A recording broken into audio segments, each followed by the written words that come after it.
কারিগরি শিক্ষা বোর্ডের পরীক্ষা নিয়ন্ত্রকের নামে একটা লেটার অফ অথরাইজেশন বানিয়ে খিলগাঁওয়ের এক কম্পিউটার অপারেটর থেকে দিয়ে সুন্দর করে কারিগরি শিক্ষা বোর্ডের মনোগ্রাম, জলছাপ এবং সূক্ষ্ম লেখা সম্বলিত ব্ল্যাঙ্ক মার্কশিট এবং সার্টিফিকেট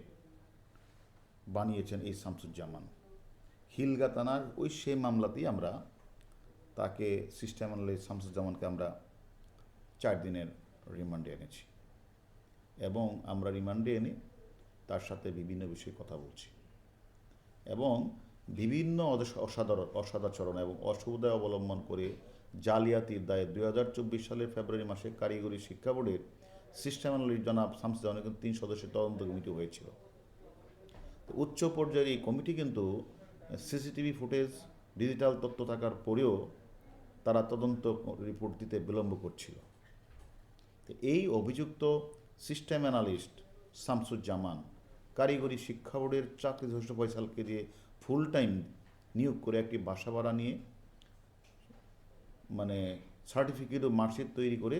বিক্রি করছিল এবং নিজের বাসাতে থাকা কম্পিউটার প্রযুক্তির মাধ্যমে সেগুলি বোর্ডের নির্দিষ্ট ওয়েবসাইটের বৈধতার জন্য আপলোড করছিল, যা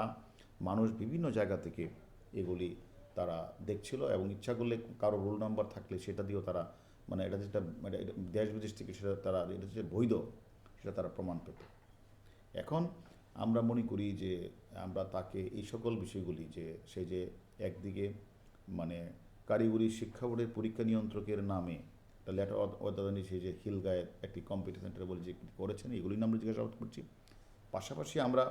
মনে করি শামসুজ্জামান এবং কারিগরি শিক্ষা বোর্ডের অন্যান্য কর্মকর্তা কর্মচারীরা বছরের পর বছর যে সকল মার্কশিট সার্টিফিকেট বিক্রি করে সেগুলি কিভাবে শনাক্ত করে বাতিল করা যায় সেই সম্পর্কে শামসুজ্জামান গুরুত্বপূর্ণ তথ্য আমাদেরকে দিয়েছেন, যা আমরা কারিগরি শিক্ষা বোর্ডের সচিব মহোদয়ের কাছে এবং সংশ্লিষ্ট বোর্ডকে আমরা জানাবো এবং বিশেষ করে এছাড়া বুয়েটের যারা এক্সপার্ট তাদেরকে নিয়ে কিভাবে এই